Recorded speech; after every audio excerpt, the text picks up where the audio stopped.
fazendo um apanhado. Já falamos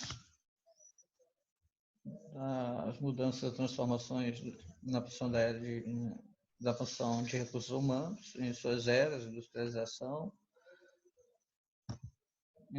clássica, neoclássica, era da informação, características principais das áreas, das funções de RH em cada uma dessas épocas. Também falamos agora há pouco sobre as atividades que eram desenvolvidas por dois grupos, especialistas em RH e os gerentes de linha, e a evolução, como mudaram esses papéis, como eram e como se tornaram na época atual. Continuando, deixa eu ver aqui, sim, essa tela. Nós vamos falar aqui agora sobre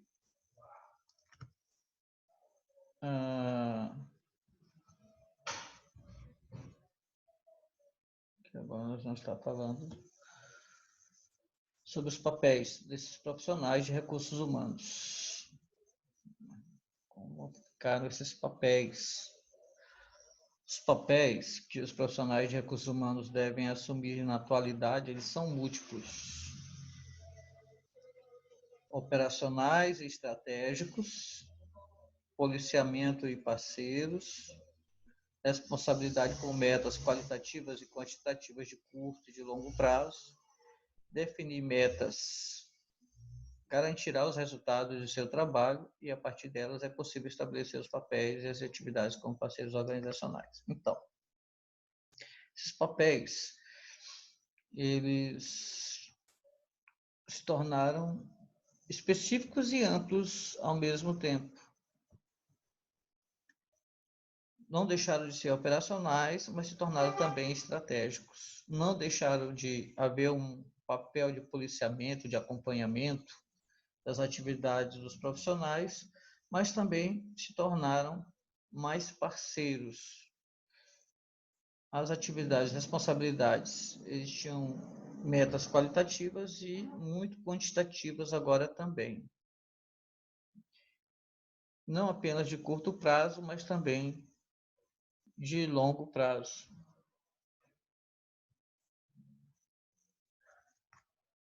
De curto e de longo prazo, simultaneamente. Deixaram de ser meramente operacional e se transformaram também em atividades estratégicas. Então, a definição das metas vai garantir os resultados dos profissionais de RH. E são a partir dessas metas, dos resultados obtidos, que os papéis é que vão demonstrar a qualidade do profissional de RH, tanto do profissional de linha, como de staff, de consultoria. Então, nós temos aqui esses papéis, do profissional de RH. O que acontece? Olha esse quadro aqui. Vamos acompanhar esse quadro, vamos entender esse quadro aqui. Vamos entender esse quadro.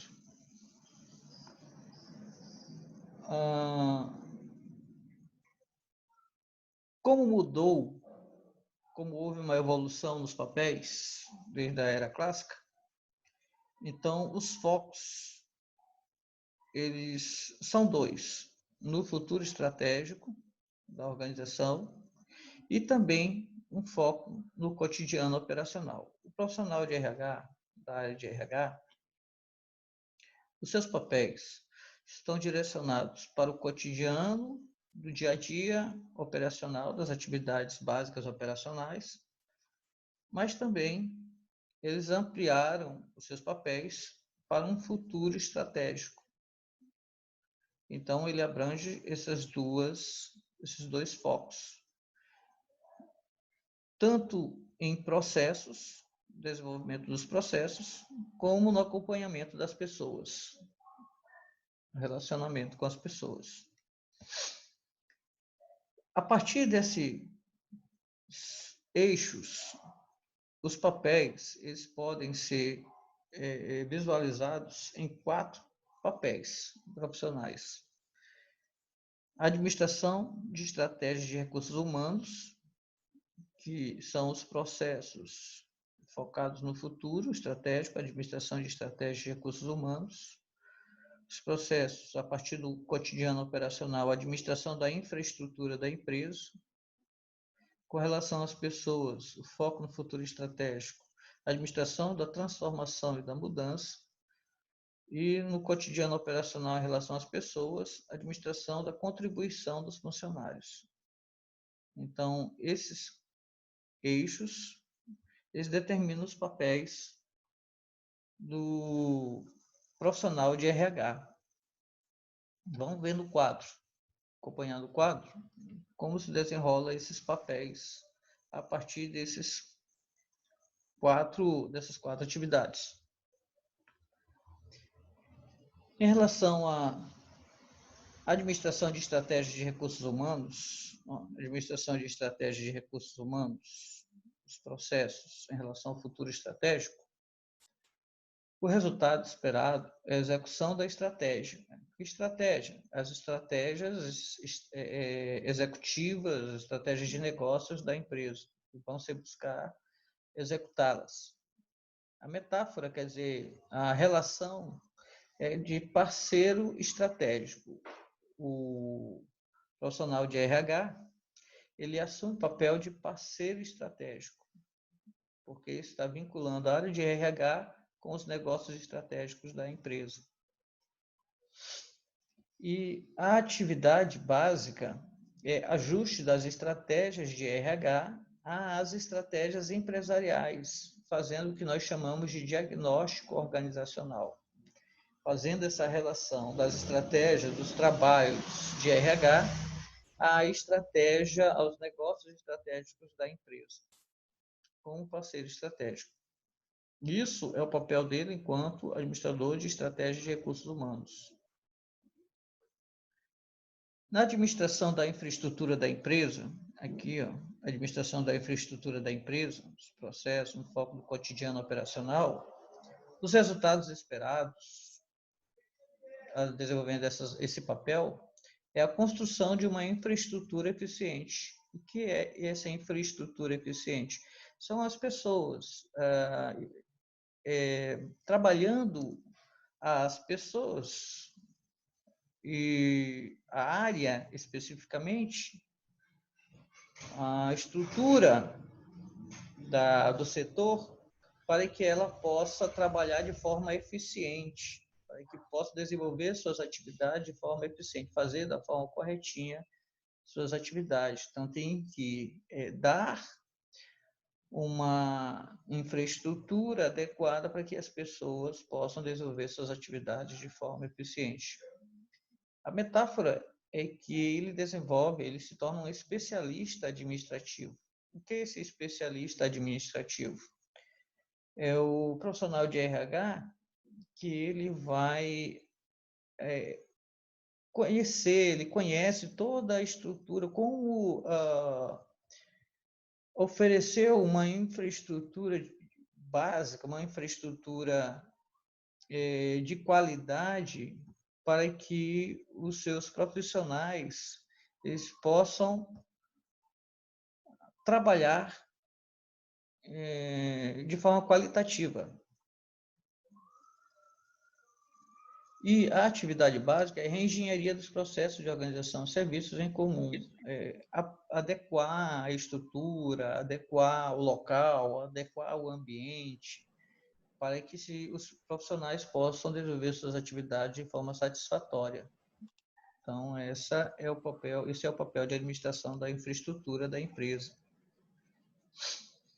O outro papel, que é o de administração da contribuição dos funcionários, já tem a relação do cotidiano operacional com as pessoas.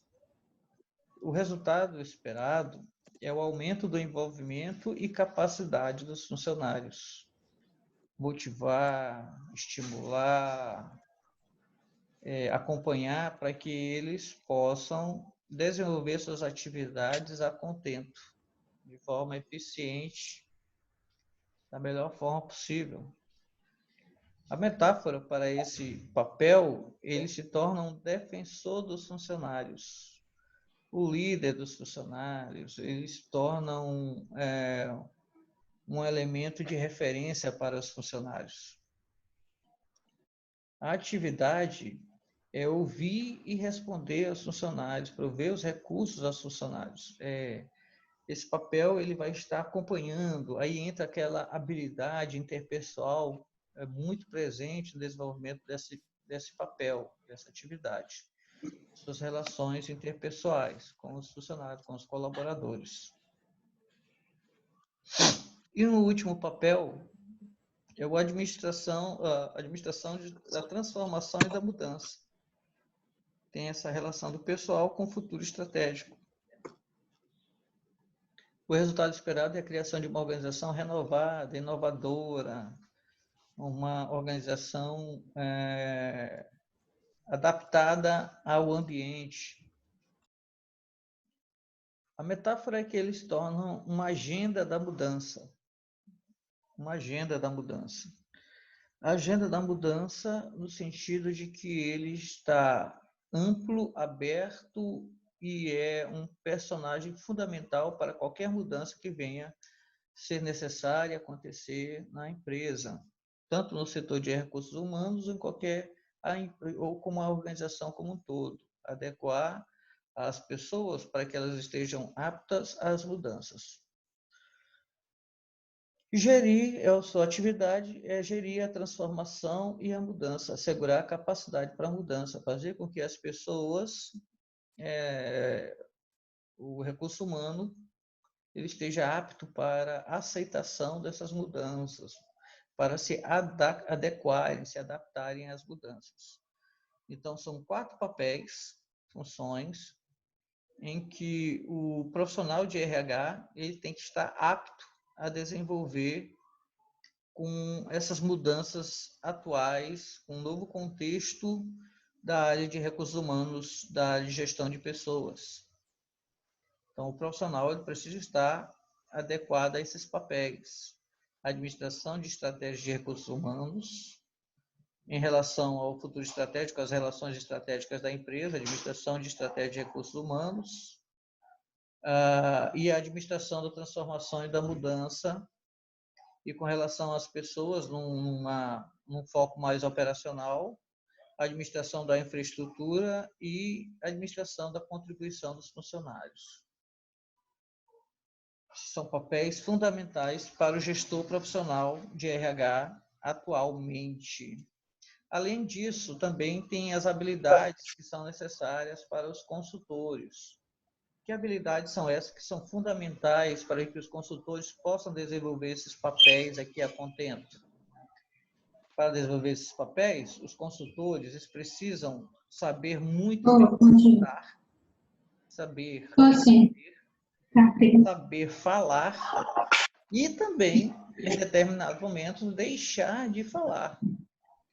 De acordo com os autores, escutar, essa habilidade tem a ver com o profissional saber calar-se naquele momento e perceber e ouvir bem aquilo que está sendo repassado para ele. Ele cala e ouve para compreender qual as necessidades, o que está querendo o seu interlocutor.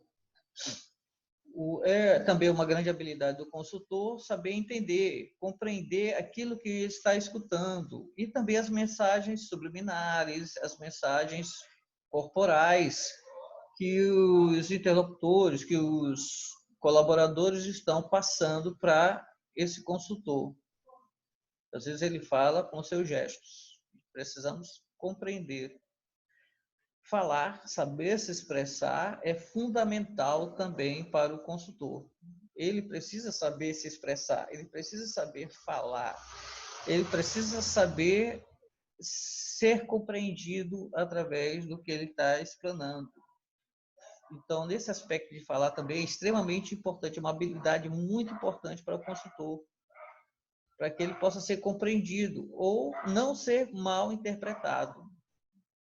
E, em determinado momento, ele vai deixar de falar como uma forma de não ser questionado, o momento certo de falar, ele tem que saber o momento certo de falar. Deixar de falar é quando ele sabe que é aquele momento onde ele deve se calar para não gerar maiores problemas.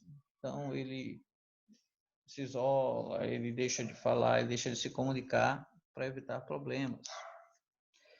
Então, essas habilidades são extremamente importantes para os consultores, internos e externos, para desenvolver o seu papel a contento, os 4 papéis que ele precisa desenvolver. Escutar, entender, falar e deixar de falar. Claro que aí entram outras habilidades que foram aprendidas por vocês, creio eu, à época do curso que fizeram, né? No curso de graduação que fizeram. Logicamente que nós sabemos que há 3 papéis que todo profissional de administração ele precisa conhecer, precisa saber. Esses papéis, 3 papéis não, são 10 papéis, e também 3 habilidades que são fundamentais para o profissional de administração.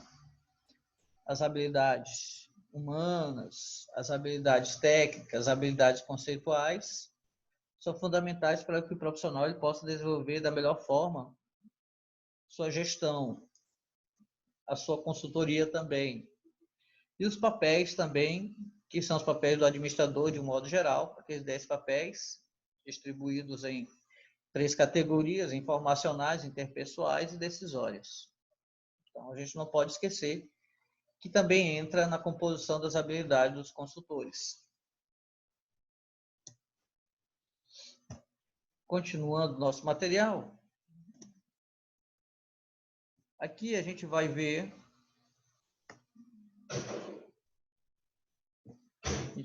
aqui que a consultoria interna em RH é uma forma de integrar recurso humano aos negócios da organização.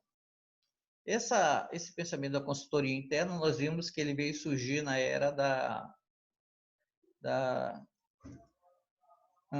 administração neoclássica, né? Nós falamos mais à frente da indústria neoclássica. Começou a se falar sobre consultoria em RH. Então, quando se estabeleceu a consultoria de RH, o conceito é de que é uma atividade que integra essa atividade de RH junto aos negócios da organização. Os cargos, geralmente, eles têm atuação estratégica e exigem atuação multidisciplinar dos profissionais. Nesse sentido, o profissional de RH ele não atua mais especificamente no setor de RH, mas ele também atua, além do setor de RH, ele compreende também os negócios da organização, os negócios estratégicos da organização. E sua atuação é multidisciplinar porque há uma necessidade de conhecimento de várias áreas para poder melhor desempenhar seus papéis. Por exemplo, um pouco de psicologia, sociologia, economia é importante para o profissional de RH. Seus principais objetivos, o consultor de interno de RH, é prover a organização de informações descentralizadas, facilitar a comunicação e a informação, oferecer melhor atendimento ao cliente interno. Quem é o cliente interno? Os colaboradores, né? Os nossos profissionais internos, o público interno da organização. Propor o desenvolvimento de estratégias globais, não apenas específicas da área de RH, otimizar o desenvolvimento de equipes e líderes. Aí entra também a questão do coaching, do mentoring, que são atividades que vai ajudar muito no desenvolvimento das pessoas, aprimorar os produtos e serviços oferecidos aos colaboradores e antecipar tendências de gestão de pessoas e com pessoas. Então, quando surgiu a consultoria interna de RH, ela foi concebida por um professor chamado David Urich, na década de 80. David Urich, nesse período, ele identificou a necessidade do profissional de RH, o especialista de RH, ser desvinculado de uma atividade de linha, né, como gerente de RH. Havia o gerente de RH, então havia a necessidade também de um outro especialista que pudesse acompanhá-lo, que pudesse orientá-lo, direcioná-lo, ajudá-lo nesse processo de gestão das pessoas. Então surgiu o profissional de consultoria interna. Só que ele deu um outro nome, né? David Urich, à época, década de 50, ou não, década de 90 mais ou menos, ele chamou esse profissional de consultoria interna de business partner. Então, temos o business partner. Você vai encontrar em muitos autores, a partir dele, de David Urich, outros autores, falando muito em business partner. O que é business partner? Traduzindo, seria parceiro de negócio, que é exatamente o papel do consultor interno de RH dentro da organização, parceiro de negócio, onde ele vai integrar o RH aos negócios da organização. É o que ele faz aqui, ó, alinha estrategicamente as duas áreas, a área de RH e a área de negócios da organização. Alinhar, ele vai fazer essa relação das pessoas às necessidades estratégicas, necessidades de negócios da empresa.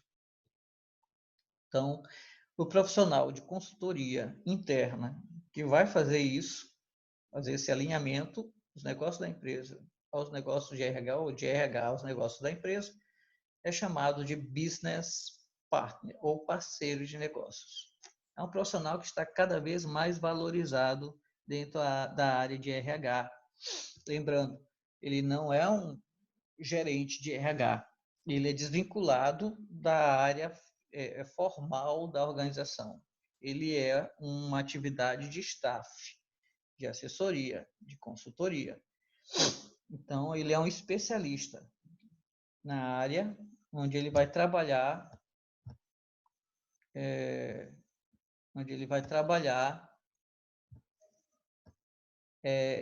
a qualidade dos trabalhos da gestão de pessoas, fazendo essa relação com os negócios, com foco nos negócios da empresa. Esse é o nosso consultor interno de RH. Alguma dúvida até aqui, gente? Alguém gostaria de perguntar alguma coisa, questionar alguma coisa? E gostaria de dar o feedback? Como é que está aí? Estamos entendendo bem? Alguém gostaria de perguntar algo? A gente está aqui também para tirar dúvidas. Vamos lá. Tudo bem? Posso continuar? Ninguém quer perguntar nada?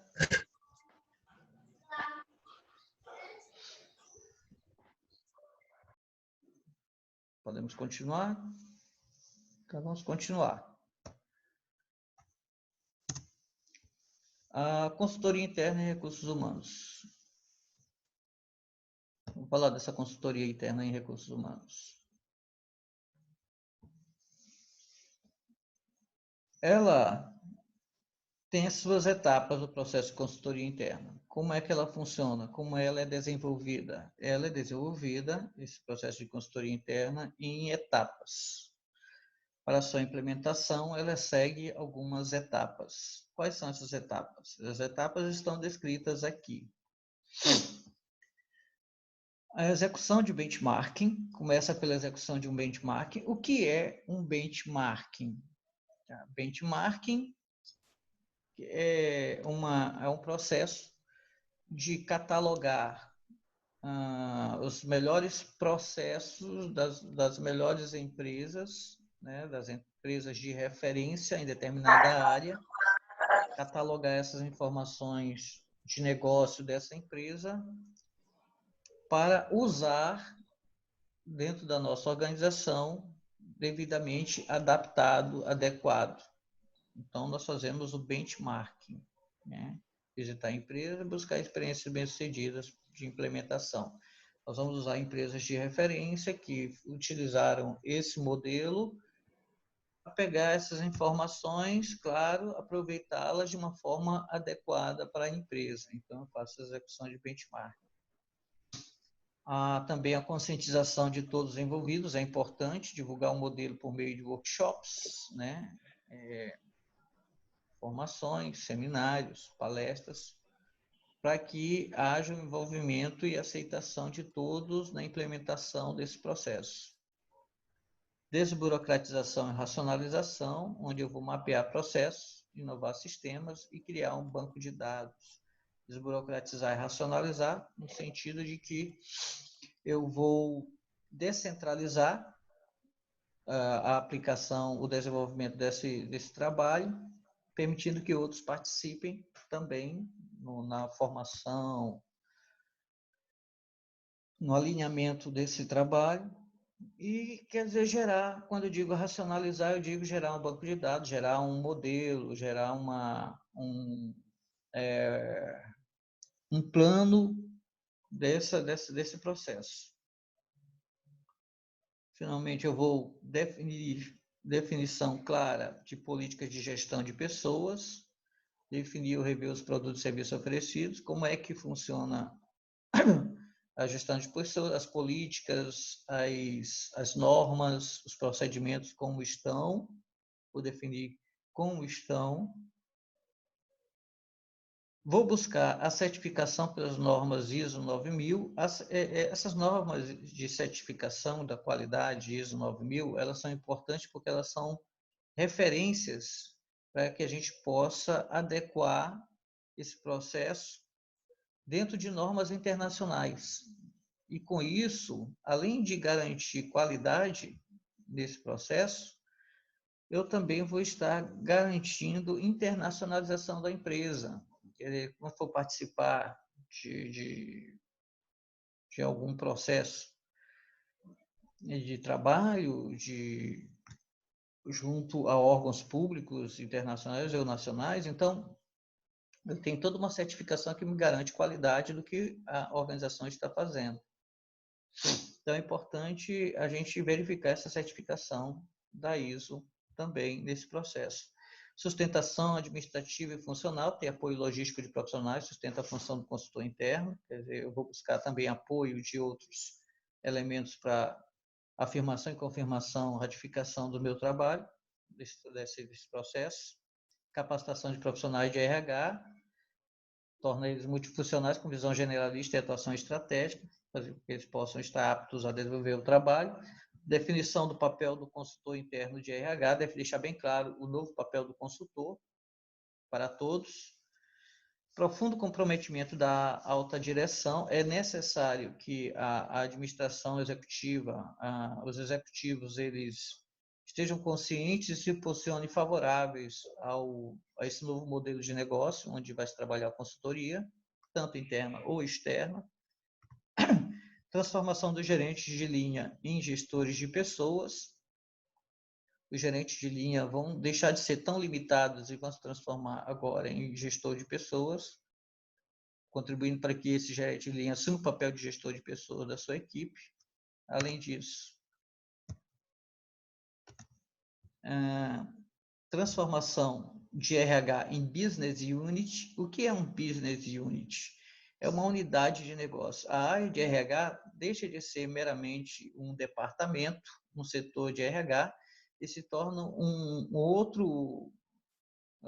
outra área, se torna uma área de negócios, torna a área e a unidade de negócio participando das decisões estratégicas. Acompanhamento constante do modelo, realiza reuniões para alinhamento estratégico, acompanhamentos e ajustes. É necessário que esteja todo o tempo acompanhando o processo, adequação de perfil do consultor interno, onde vou alocar o consultor interno adequado ao perfil do cliente interno, quer dizer, fazendo com que o consultor interno ele trabalhe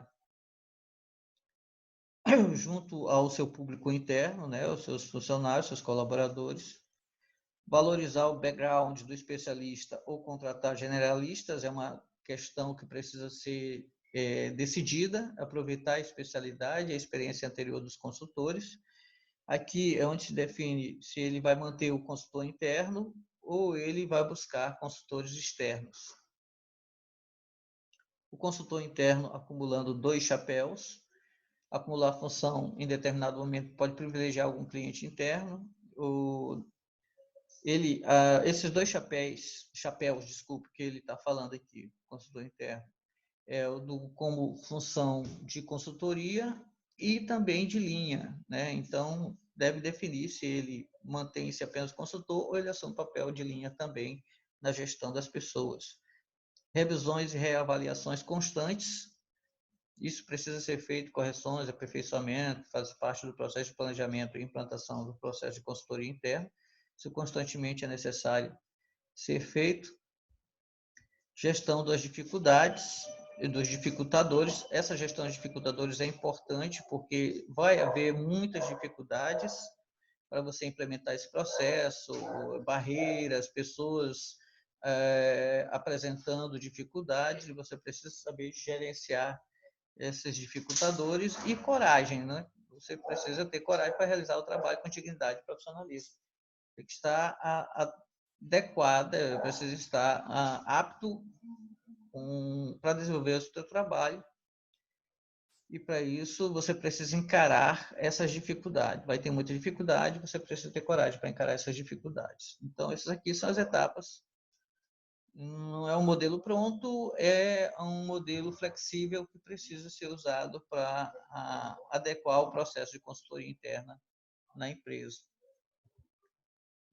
E aqui nós temos os passos-chave para que haja a implantação do processo de consultoria interna. Esses 4 passos, chamados passos-chave, são necessários para que você possa desenvolver a implantação desse processo de consultoria interna na organização.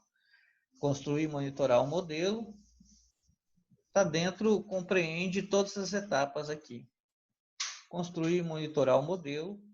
Monitorar, avaliar e controlar todos os fatores envolvidos no modelo. Eu preciso estabelecer um modelo, eu preciso acompanhar e avaliar todos os processos para a implementação desse modelo, analisar a adequação estratégica do modelo às estratégias da empresa, adaptar e adequar esse modelo estratégico de RH ao modelo estratégico da empresa, e propor reavaliações e revisões constantes. Essa revisão, essa reavaliação, ela acompanha o tempo todo a implementação desse processo de consultoria interna na empresa.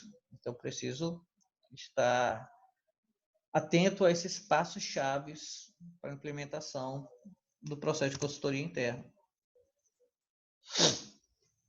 A gente já vai concluir. Já vamos concluir. Rapidinho, finalizando aqui o nosso material, que a gente não quero ir além desse vídeo, ter que abrir mais um. A consultoria interna de recursos humanos ainda vai levar em consideração algumas dificuldades que precisam, aqueles agentes dificultadores que precisam ser suprimidos, precisam ser transpostos no momento da implementação desse processo. E aqui tem dicas de como superar essas resistências que vão surgindo, questionamentos infindáveis, então você deve responder com clareza as questões, prolixidade no fornecimento de informações, então você vai contribuir com objetividade, questionando, identificando soluções. Alegação do cliente interno sobre falta de tempo, lembrar de que a pessoa que é a pessoa que melhor conhece a equipe, suas necessidades e anseios. Criação de barreira à distância, mostrar a importância da participação do cliente interno, do colaborador. Quando houver ataque ao trabalho de consultoria interna, alegando não ver os resultados propostos, etc., então você vai auxiliar na percepção dos objetivos reais da implantação da consultoria interna. O cliente interno, ora participa, ora ele permanece em silêncio, então você vai ter uma conversa informal com esse cliente interno, com esse colaborador. A alegação de que outras empresas já tentaram e isso não deu certo, então você vai apresentar se algumas funções serão terceirizadas, desenvolver programa de preparação desses colaboradores. O cliente interno tem súbito processo de envolvimento, então ele pode estar camuflando, na verdade, pode estar só fingindo que está participando, então você deve acompanhar esse cliente interno de perto. São 3 tipos de pessoas resistentes a mudanças que você vai estar observando, você vai estar considerando. Esses 3 perfis aqui são muito presentes no processo de implementação da consultoria interna. Esses conservadores, os pragmáticos e os inventivos. Conservadores são aqueles que têm muita dificuldade em aceitar as mudanças. Aqueles que colocam muita dificuldade. Que eles não, do jeito que tá bom demais, não há necessidade de mudar, vamos manter do jeito que está. São os conservadores, são os muito tradicionais. Os pragmáticos são aqueles que precisam ter provas de que vai dar certo. Eles podem até participar, mas eles precisam que seja comprovado que realmente vai dar resultado essas mudanças, a implementação desse processo. Então, eles precisam de provas. Mostra aí em algum lugar que isso deu certo e aí a gente caminha com você. E os inventivos são aqueles que vivem olhando muito para o futuro de forma muito subjetiva, sem ser objetivo de fato. Os inventivos são aqueles, então vamos aproveitar para fazer isso, vamos aproveitar para fazer aquilo, tal. Então você deve estar colocando eles com os pés no chão, deixando eles muito práticos, dizendo calma, não é assim, tal. Vamos por etapas, vamos devagar, porque esse é um processo de longo prazo. Então os inventivos eles estão muito extremamente otimistas. A gente não pode permitir que seja extremamente otimista. A gente precisa que sejam também bem tranquilos. Então, nós temos esses 3 tipos de pessoas que são extremamente resistentes às mudanças. Os conservadores, pragmáticos, inventivos, que nós precisamos observá-los, acompanhá-los e saber trabalhar com esses perfis. Então, basicamente, nessa primeira unidade, nós trabalhamos esse material e temos lá no nosso material lá, deixa eu levar lá para o site rapidinho, antes de fecharmos aqui.